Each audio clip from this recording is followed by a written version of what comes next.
আজকে সকাল থেকে উঠেই শুধু ঘর গোছানো এইসব হয়েছে। আর কদিন ধরে বেশ পড়েও ছিল কাচাগুলো। আমার ছেলে বলে কি না, মা তুমি রেখে দাও, আমি কেচে দেবো। এইগুলো প্রায় বলে, আর আমি সেইটার উপরে বিশ্বাস করে না রেখেই দিই, জানো। যে ভাবি যে না, ওদেরকেও একটু শেখাতে হবে। ওদের জামা কাপড় কেন আমি রোজ বা কেচে দেবো।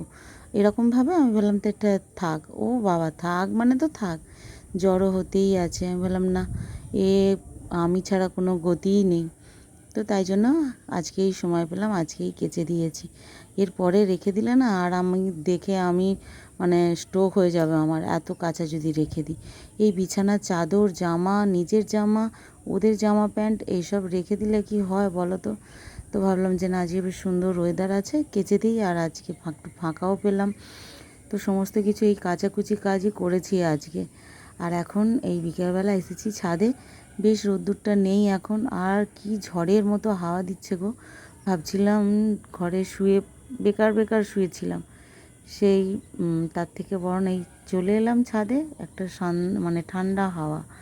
তো মায়ের সঙ্গে কথা হলো দুপুরে, বোনের সঙ্গে কথা হলো, তারপরে তো সেরকমভাবে ঘুম হলোই না। ভাবলাম যে না, এখন ছাদেও জিনিসগুলো পড়ে আছে, আর কখন বলতে কখন মাঝে মধ্যে তো বৃষ্টি চলে আসছে, তাই না। তো সেই যদি বৃষ্টি আরম্ভ হয়ে যায় বিকেলের দিকে, তো ব্যাস সব জামা কাপড়গুলো আবার ভিজে যাবে। সেই ভেবে চোখে আর ঘুম এলো না। তো চলে এলাম সোজা ছাদে। আর এরমভাবে আমি না সব জামা কাপড় তুলে নাবি নিজে মানে নিয়ে যাই না, ছাদের মধ্যেই গুছিয়ে নিই। তাতে কি অনেকটা শান্তিও হয়, সময়টাও মনে হয় অনেকটা পাওয়া গেল। এইটা যদি আমি তুলে নিয়ে চলে যাই, তাহলে আবার পরে আমাকে গোছাতে হবে। আর এখন তো আমি ছাদে বসেই থাকবো, যতক্ষণ না সন্ধ্যা দেবো ততক্ষণ না একটু ছাদে বসে থাকবো।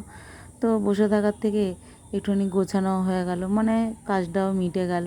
আর এত ভালো হাওয়া দিচ্ছে না, আর এই বিকেলের টাইমে অনেক গাছপালা তো এখানটা, প্রচুর কত রকমের যে পাখির ডাক শোনা যায়, সে তোমাদেরকে আর কি বলবো।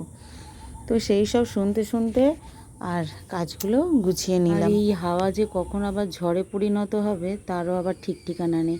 এখানে যে আম গাছটা ছিল না, এতবার যে ঝড় হলো, সব আম ঝরে গেছে জানো তো। এই আম গাছটায় আর একটাও আম নেই। তো যাই হোক, বাজারে তো এখন আম একদম ছড়াছড়ি, সস্তার আম।